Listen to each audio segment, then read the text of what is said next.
예수 그리스도께서 죽음과 사망의 권세를 깨뜨리시고 부활하셨습니다. 아멘. 주님께서 부활하신 이날 하나님께서 저희들을 특별히 사랑하셔서 주의 전에서 그리고 각 가정에서 삶의 자리에서 이 시간 주의 부활을 찬양하며 예배드리게 하신 줄 믿습니다. 아멘. 부활하신 그 부활의 능력이 우리의 삶 가운데에 우리의 사랑하는 사람들을 위해 또한 코로나19로 인해서 신음하는 이 나라 이민족 이 땅의 모든 열방 위에 늘 항상 함께 하시기를 간절히 주의 이름으로 축원합니다. 아멘. 우리 앞에 계신 분들과 서로 좀 인사를 나누시겠습니다. 주님께서 부활하셨습니다.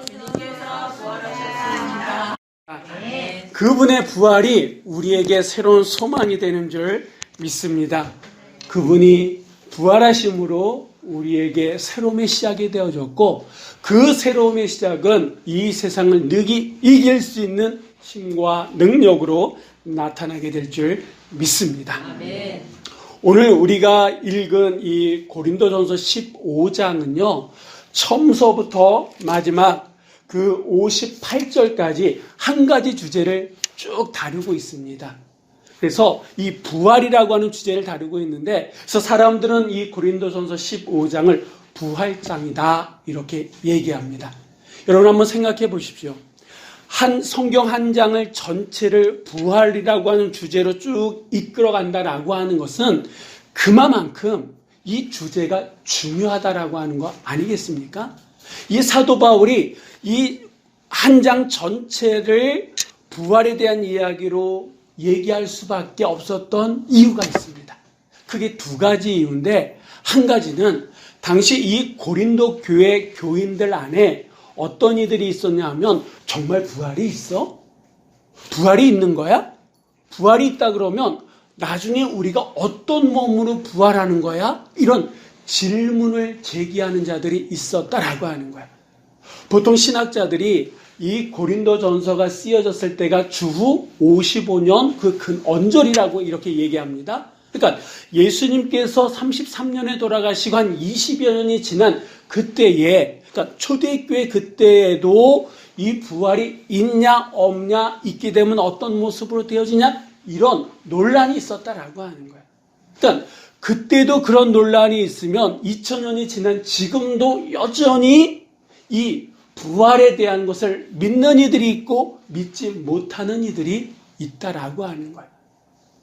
그러니까 이 사도 바울이 고린도 교회를 향해서 이 메시지를 한 장 전체를 부활로 이끌고 나가는 것은 세상 사람들이 아니라 교회 안에도 예수님이 돌아가신 지 20여 년 채 지나지 않은 그냥 농담식으로 얘기하면 잉크가 마르지도 않은 그때에도 부활에 대한 논란이 있었기 때문에 어떻게 보면 지금도 교회 안에 여전히 이 부활에 대해서 믿지 못하는 이들도 있을 수 있다라고 하는 거죠.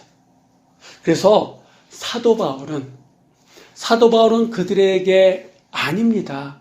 주님께서는 부활하셨습니다. 이렇게 메시지를 전한다라고 하는 거예요. 특별히 그때는요, 이 헬라 철학이라고 해가지고 영혼은 영원하지만 몸은 부활하지 않는다라고 하는 그 헬라 철학의 영향을 받은 사람들 가운데에 그렇게 부활에 대해서 생각하는 사람들이 있었다라고 하는 거예요. 그들에게 아닙니다. 예수님의 부활은 하나님께서 약속하신 거고 하나님께서는 그 약속을 이루심으로 말미암아 예수님은 부활하셨습니다. 라고 사도 바울은 강하게 선언하고 있다라고 하는 거죠. 또 한 가지 이유는 우리가 이 고린도전서를 보면요, 바로 이 15장 앞부분에 12장서부터 14장까지 이 사도 바울이 어떤 얘기를 하냐면 은사에 대한 이야기를 합니다. 그리고 결론 부분에 가서 15장 가서는 이 부활에 대한 이야기를 하거든요. 왜 이렇게 사도 바울은 이 논리를 이끌어가냐 하면 성령께서 주시는 은사 아주 중요합니다. 그러나 아주 중요하지만 그 성령의 은사가 복음의 핵심이 아닙니다. 중요한 건 부인할 수 없지만 이 복음의 핵심은 뭐다? 부활이다라고 하는 거예요. 주님의 그 고난과 주님께서 지셨던 그 십자가와 그리고 주님의 부활이 바로 이 복음의 핵심이지, 성령의 은사 중요하지만 그것이 결코 핵심이 될 수는 없습니다 라고 하는 것을 고린도 교회 교인들에게 알려줌으로 말미암아 좀 더 건강하고 건강한 신앙인으로서 건강한 신앙생활로 이끌고자 하는 사도 바울의 큰 그림이 이 안에 담겨 있다라고 하는 거예요.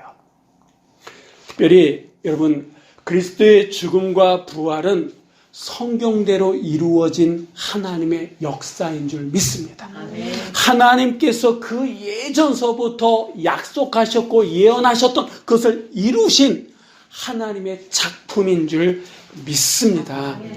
그래서 정말 다시 한번 말씀드립니다만 이 부활이 복음의 핵심 가운데 하나다라고 합니다. 만약에 이 주님의 부활이 없다 그러면 기독교는요, 고난의 종교예요. 그냥 예수님께서 십자가에 달려 돌아가시는 것으로 끝나는 그런 종교다라고 하는 거예요. 그러나 주님께서는 돌아가시는 걸로 끝나지 않고 사망에서 부활하셨다라고 하는 거예요. 그래서 우리 기독교는요, 희망의 종교인 줄 믿습니다. 소망의 종교인 줄 믿습니다. 바로 예수 안에 희망이 있고 소망이 있는 줄 믿습니다. 그래서 사도 바울을 비롯한 예수님의 제자들, 사도들은요, 그 죽음을 무릅쓰고 주의 부활을 증거하는 가운데 다 순교했다라고 하는 거예요. 만약에 이 부활이 거짓이었고 이 부활이 없는 것을 만들어낸 거라 그러면, 가짜 뉴스였다 그러면 이 사도들은 그러한 삶을 살아갈 수 없었다라고 하는 거예요. 그런데 그들은 죽음을 초월할 수 있는 그 신앙, 부활신앙을 가지고 있었기 때문에 세상에서 이 부활신앙을 가지고 세상과 맞서면서 사는 줄 믿습니다. 주님의 부활은요, 우리에게 주시는 하나님의 은혜의 시작인 줄 믿습니다. 그 이야기가 바로 오늘 본문의 말씀이다라고 하는 거죠. 먼저 사도 바울은 이 부활을 이렇게 정의합니다. 우리 한번 보겠습니다. 오늘 말씀 20절 말씀 우리 한번 다 같이 읽겠습니다. 그러나 이제 그리스도께서 죽은 자 가운데서 다시 살아나사 잠자는 자들의 첫 열배가 되셨도다. 아멘. 이 사도 바울은 주님 예수 그리스도의 부활에 대해서 뭐라고 정의하냐면, 그리스도께서 죽은 자 가운데서 다시 살아나사 잠자는 자들의 뭐가 되셨다고요? 첫 열매. 아파르케라고 하는 이 말이 첫 열매라고 하는 이 말인데, 이 무슨 뜻이냐? 수확물 전체를 대표할 뿐만 아니라 그 이후에 계속해서 수확물이 있다라고 하는 거예요. 다시 얘기하면 아파르케, 이 말은 무슨 말이냐 하면, 예수님께서 부활하신 것이 첫 번째지만 그 이후에도 계속해서 부활의 역사는 일어난다, 안 일어난다? 일어난다라고 하는 거예요. 그래서 이 주님의 부활이 하나님의 은혜다라고 하는 거예요. 하나님의 은혜의 시작이다라고 하는 겁니다. 주님만의 부활, 예수 그리스도의 부활로 끝나는 것이 아니라, 말씀드리겠습니다만, 그 예수 그리스도를 믿는 자들도 하나님의 때가 되면 어떻게 된다? 부활한다라고 하는 거예요. 죽음에서 다시 일어난다라고 하는 거예요. 아니, 이 땅에 살면서 죽음을 초월하는 삶을 살아갈 수 있다라고 하는 게 바로 사도 바울이 우리들에게 얘기하는 메시지다라고 하는 거예요. 이 메시지, 이 복음의 능력이 있었기 때문에 사도 바울도, 그리고 예수님의 제자들도 죽음의 두려움 가운데 굴하지 않고 복음을 증거했었고, 바로 이 교회는 그들의 신앙, 그들의 순교의 피에 세워져 있다라고 하는 거예요. 여러분이 앉아 계시는 이 자리, 제가 서 있는 이 자리는요, 그냥 있는 것이 아니라 바로 그들의 부활신앙, 그 부활신앙으로 말미암아 세상 앞에 당당히 서서 죽음을 초월한 그 순교자들이 있었기 때문에 오늘 우리가 이 자리에 앉아 있는 거고, 저는 이 자리에 서 있고 이 세상에서 주의 십자가가 서 있게 되는 줄 믿습니다. 앞으로도 이러한 하나님의 역사는 계속해서 주님께서 다시 오시는 그날까지 계속해서 이루어지게 될 줄 믿습니다. 자, 그러면 이 부활, 주님의 부활이 우리에게 하나님의 은혜의 시작인데, 그러면 이 주님의 부활을 통해서 우리에게 어떤 하나님의 은혜가 주어졌느냐? 오늘 사도 바울은 오늘 본문 말씀을 통해서 말씀하시는데, 그 첫 번째가 21절, 22절의 말씀입니다. 우리 한번 다 같이 읽겠습니다. 사망이 한 사람으로 말미암았으니 죽은 자의 부활도 한 사람으로 말미암는도다. 아담 안에서 모든 사람이 죽은 것 같이 그리스도 안에서 모든 사람이 삶을 얻으리라. 아멘. 사도 바울은요, 이 주님의 부활이 우리에게 주시는 하나님의 은혜다라고 하면서 뭐라고 얘기하냐면, 그리스도 안에서 모든 사람이 삶을 얻으리라 라고 얘기하고 있습니다. 이 삶이라고 하는 것을 다른 말로 얘기하면 생명이다라고 하는 거예요. 그러니까 그리스도의 부활이 그리스도 안에 있는 자들에게는 무엇을 얻는 거다라고요? 생명. 그래서 주님의 부활은 하나님이 어떤 은혜를 얘기하느냐? 생명의 은혜를 우리에게 주시는 거다라고 하는 거죠. 여러분, 이 사도 바울의 이야기를 보십시오. 아담 한 사람의 죄로 말미암아 모든 사람이 어떻게 됐다고요? 죽게 되었다라고 하는 거예요. 반면에 마지막 아담, 예수 그리스도께서 죽으시고 다시 살아나심으로 말미암아 모든 사람들에게 하나님의 은혜가 허락되어졌는데, 어떤 은혜가? 생명의 은혜가. 아담으로 말미암아 모든 사람이 죽은 반면에 예수 그리스도의 부활로 말미암아 모든 사람들에게 생명의 은혜가 주어지게 됐다라고 지금 말씀하고 있지 않습니까? 그래서 주님의 부활이 우리들에게 하나님의 은혜의 시작, 특별히 생명의 은혜의 시작이 되었다라고 하는 거죠. 근데 여기에는 한 가지 조건이 있습니다. 어떤 조건이냐면 호이 크리스투, 무슨 말이냐? 그리스도께 속한 자. 우리가 쉽게 얘기하는 그리스도를 믿는 자, 주님의 부활을 믿는 자들에게 이 생명이 주어지는 거지 아무나에게 주어지는 게 아니다라고 하는 거죠. 그 그리스도의 부활을 믿는 자, 예수 그리스도에 속한 자에게는요, 그가 어떤 피부 색깔을 가지고 있든, 요즘 저 미국 쪽에서는 그 아시아인들에 대한 증오 범죄가 많이 났다 그러지 않습니까?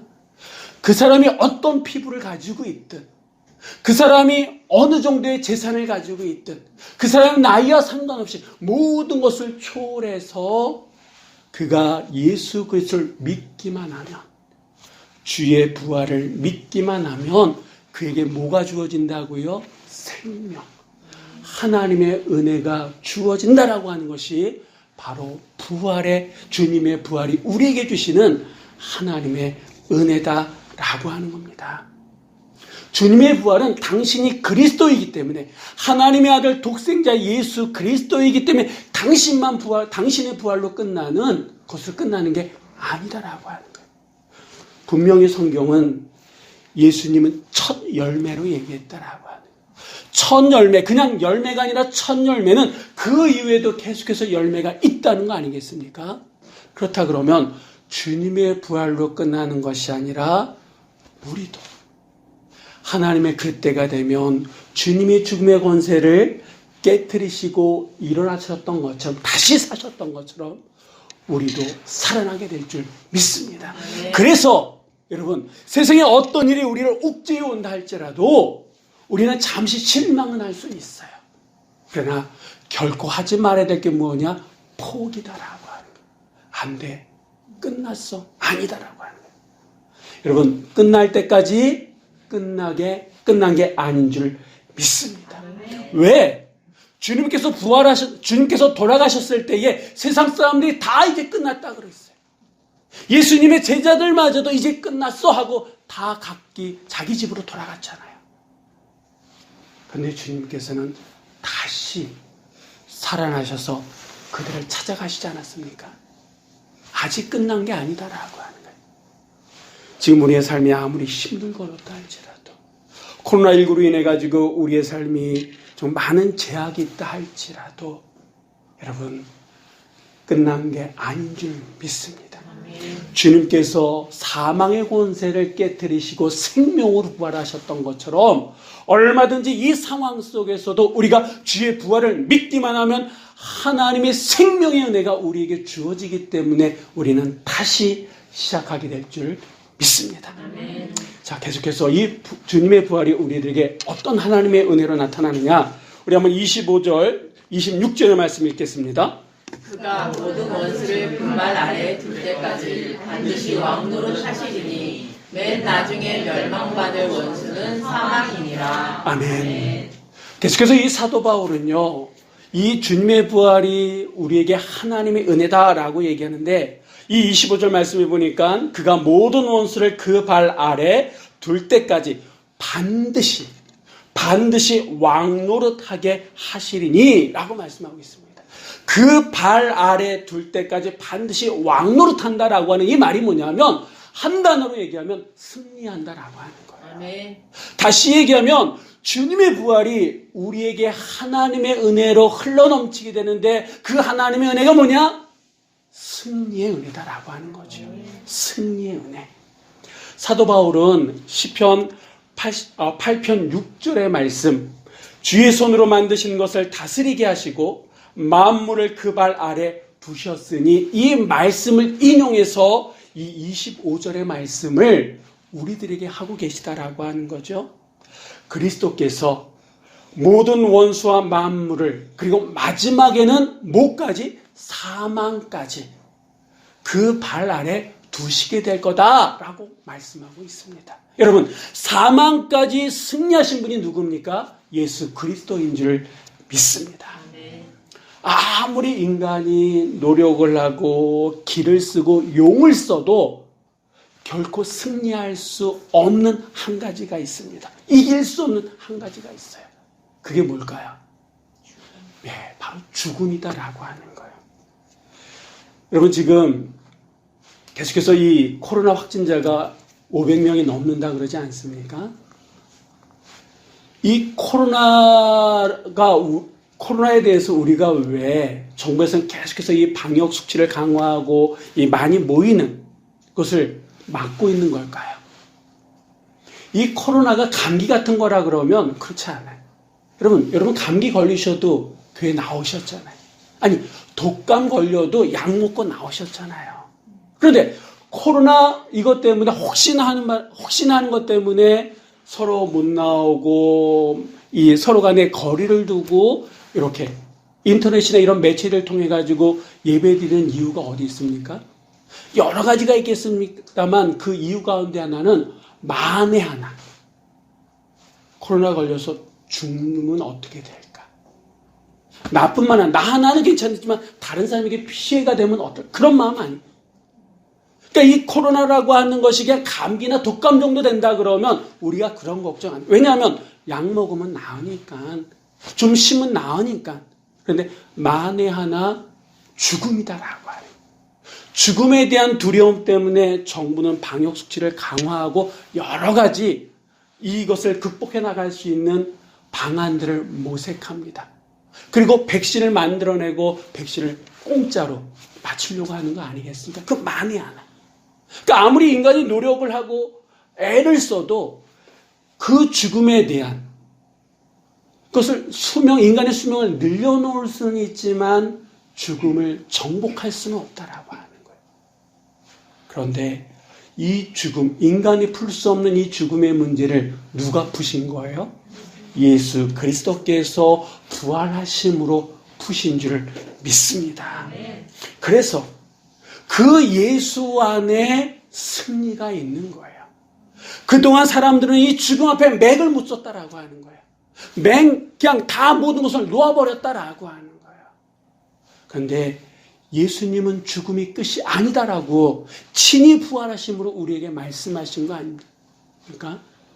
그분의 그 죽음에 대한 승리가 우리들에게도 고스란히 전해지는데, 그 주님의 부활을 믿는 자들에게는 우리에게도 승리의 기쁨, 승리의 비결이 주어지게 될 줄 믿습니다. 우리가 잘 아는 베드로. 그는 여자아이 앞에서 예수님을 3번 부인한 사람이에요. 심지어는 예수님을 저주까지 한 사람입니다. 예수님이 돌아가시자 그는 자기 고향으로 돌아가서 업으로 다시 돌아간 사람 아닙니까? 그런데 그가 나중에는 어떻게 됐습니까?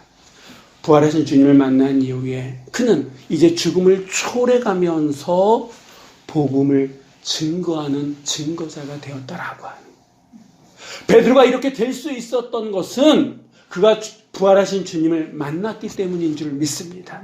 그가 부활하신 주님을 믿었기 때문인 줄 믿습니다. 뿐만 아니라 우리 주님께서는 사망의 권세를 깨뜨리시고 하나님 보좌 위에 승천하신 이후에 우리의 삶을 그냥 관망하시는 방관자가 아니라 주님께서 승천하시면서 우리에게 약속하셨던 그 말씀, 내가 세상 끝날까지 너희와 항상 함께 있으리라고 하는 이 말씀처럼 그냥 우리의 삶을 방관하시는 분이 아니라 우리를 도우시는 헬퍼다라고 하는 거예요. 우리와 늘 항상 함께 하시면서 우리의 삶을 인도하시는 보혜사다라고 하시는 거예요. 그래서 베드로와 함께 하시고 그의 삶을 이끌어 주셨기 때문에 그가 죽음을 초월하게 가면서 복음을 증거했던 것처럼 지금도 주님께서는 우리와 함께 하시는 임마누엘의 주님인 줄 믿습니다. 우리가 무엇 때문에 힘들어하고 무엇 때문에 눈물 흘리고 무엇 때문에 아파하는지 아시기 때문에 우리의 삶을 이끄시고 인도하시는 그 하나님이시요 주님이신 줄 믿습니다. 그래서 주님의 그 승리는 고스란히 우리에게도 주어졌다라고 하는 거죠. 그래서 여러분, 베드로를 변화시키신 그 부활의 주님은 우리의 삶을 얼마든지 바꿔놓으실 줄 믿으시기 바랍니다. 그래서 아직 끝이 아니다라고 하는 거예요. 얼마든지 그 부활의 주님과 함께 우리가 다시 시작할 수 있게 될 줄 믿습니다. 특별히 여러분, 어떤 일이든 지고 싶습니까? 아니잖아요. 이기고 싶잖아요. 승리하고 싶잖아요. 포기하고 싶습니까? 아니요. 포기하지 않기 원하잖아요. 어떻게 하셔야 돼요? 부활의 주님을 붙드시기 바랍니다. 부활의 주님 앞에 한 걸음 더 나아가실 때에 그 부활의 주님이 우리에게 주시는 하나님의 은혜, 승리의 은혜가 우리의 삶을 채워 나가게 될 줄 믿으시기 바랍니다. 마지막으로 이 사도 바울은 우리들에게 이 주님의 부활을 통해서 하나님의 은혜를 얘기하는데, 자, 28절의 말씀을 한번 다 같이 읽어보겠습니다. 만물을 그에게 복종하실 때에는 아들 자신도 그때의 만물을 자기에게 복종하신 이에게 복종하게 되리니 이는 하나님이 만유의 주로서 만유 안에 계시려 하심이라. 아멘. 사도 바울은 여기 부활의 주님이 우리에게 주시는 하나님의 은혜다라고 하면서 이 말씀 속에 하나님이 만유의 주로서 만유 안에 계시려 함이다라고 얘기합니다. 이게 무슨 말이냐? 여러분, 예수 그리스도의 부활로 말미암아 우리의 삶 속에 회복이 주어지는데 어떤 회복이냐? 영적인 회복이다라고 하는 거예요. 여러분에게 한 가지 질문해 보겠습니다. 세상은, 이 땅은요, 진화로 말미암아 생긴 겁니까? 하나님의 말씀으로 창조된 겁니까? 아멘. 진화가 아닌 말씀으로 세상이 창조되어진 줄 믿습니다. 그렇다 그러면 이 세상의 주인은 누굽니까? 하나님이신 줄 믿습니다. 그런데 죄가 이 땅에 들어옴으로 말미암아 그 죄는 사람들에게 뭘 주입했냐 하면 이 땅의 주인은 하나님이 아니라 물질이라고. 그 어떤 물질이 진화해가지고 지금의 이런 것이 되고 지금의 사람이 됐다라고 물질 만능주의, 물질 만능의 세상으로 바꿔놨다라고 하는 거예요. 그것은 사람들은 과학이다, 이성이다라고 하는 것으로 그것이 진짜인 것처럼 믿어지기 시작했고, 이거 외에 다른 얘기를 이야기하면 엉뚱한 사람이다라고 얘기합니다. 뭔가 모르는 사람으로 치부해버린다라고 하는 거예요. 그런데 분명히 성경은 우리들에게 세상은 하나님의 말씀으로 창조되어졌고 이 세상의 주관자는 하나님이시다라고 선포하고 계시다라고 하는 거죠. 여러분, 그런데 이 주님의 부활이 이 세상의 주가 누구냐? 바로 하나님이시다라고 말씀하고 있다라고 하는 거예요. 하나님이 만유의 주로서 만유에 계시는 온 우주의 주인이 누구시다? 하나님이다라고 하는 것을 예수 그리스도께서 부활하시고 이 세상에 선포한 메시지 가운데 하나다라고 하는 거예요. 세상의 주인이 하나님이심에도 불구하고 세상 사람뿐만 아니라 여전히 교회 안에 있는 사람들조차도 이 물질이 우선이다라고 하는 세상에 알게 모르게 젖어 있다라고 하는 거예요. 이스라엘 백성들 하나님 앞에 우상 숭배로 심판받지 않았습니까? 그런데 여러분 아십시오. 이스라엘 백성들도요, 단 한 번도 하나님을 부인한 적이 없습니다. 하나님을 부정한 적이 없어요. 다만 하나님과 세상, 하나님과 우상을 겸해서 섬겼을 뿐이지. 우리도 마찬가지입니다. 하나님에 대한 이야기, 하나님의 어떤 그런 것에 대해서 부정하지 않아요. 부인하지 않아요. 그런데도 세상을 살면서 하나님과 돈, 하나님과 그 무엇을 같이 견주면서 살아가고 있지 않습니까? 때로는 나도 모르게 49대 50일로 하나님이 아닌 그 일, 50일의 삶을 세상에 발을 얹어 살아가고 있는 것이 솔직한 우리의 모습이다라고 하는 거예요. 그런 우리를 향해서 예수 그리스도의 부활은 세상의 주인은 하나님이십니다 라고 하는 것을 우리에게 말씀해주고 있다라고 하는 거예요.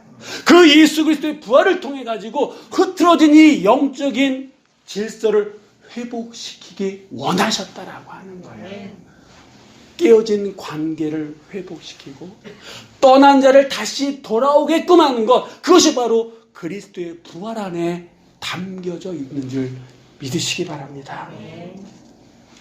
우리의 삶이 회복되어지기 원하십니까? 우리의 가정에 깨어진 관계가 회복되어지기 원하십니까? 부모와 자식, 자식과 부모, 그 다음에 형제자매 가운데 깨어진 그 관계가 회복되어지기 원하십니까? 여러분, 내 노력이 아니라 내가 노력해야 된다 그러면 그 시작은 바로 주님의 부활을 내가 믿을 때에 부활하신 주님이 이 땅의 주인이 하나님을 선포하고 영적인 그 질서를 회복시키신 것처럼 우리의 그 깨어진 관계 속에 역사하실 때에 인간관계는 회복되어질 줄 믿습니다. 직장에 대한 불안함이 내 안에 있습니까? 앞날에 대한 불안함이 내 안에 있습니까? 어떻게 해야 됩니까? 주님의 부활의 주님이 내 삶을 주장하실 때에 그 모든 염려와 불안은 사라지게 될 줄 믿습니다. 우리 주님이 왜 부활하셨느냐? 회복하기 위해서 당신의 자녀들의 삶에 깨어지고 불안 같은 것들을 회복시키고 온전히 하나님을 바라볼 수 있도록 우리의 영적인 것, 영육관의 모든 것을 회복시키시고자 주님께서는 부활하신 줄 믿습니다. 그래서 우리가 그 주님의 부활을 믿을 때에 우리는 나와의 관계, 나와 너와의 관계, 나와 하나님과의 관계가 회복되어지게 될 줄 믿습니다. 사랑하는 성도 여러분, 하나님께서 예수 그리스도를 당신의 약속대로 부활시키신 줄 믿으시기 바랍니다. 그래서 우리 주님은요, 잠자는 가운데 다시 살아나신 자들의 첫 열매가 되신 줄 믿습니다. 하나님의 이 역사는 세상 그 누가 덮으려고 해도 덮을 수 없고 가리려고 해도 가릴 수 없는 하나님의 역사인 줄 믿습니다. 그래서 이 주의 부활은 우리의 삶 속에 하나님의 은혜의 시작이다라고 하는 거죠. 생명의 은혜가 있기에 우리는 결코 포기할 수 없는 줄 믿습니다. 승리의 은혜가 있기에 우리의 삶은 달라지고 우리는 결국에 승리하게 될 줄 믿습니다. 회복의 은혜가 있기에 우리의 가정과 직장과 코로나19로 인해서 힘들어하는 이 나라의 민족, 이 땅의 모든 것들이 다 회복되어지고 모든 이들이 주님 앞에 무릎 꿇게 될 줄 믿습니다. 이 생명, 승리, 그리고 회복, 이것이 바로 주의 부활을 통해서 우리에게 주시는 하나님의 은혜인 줄 믿습니다. 이 시간 우리 새로운 이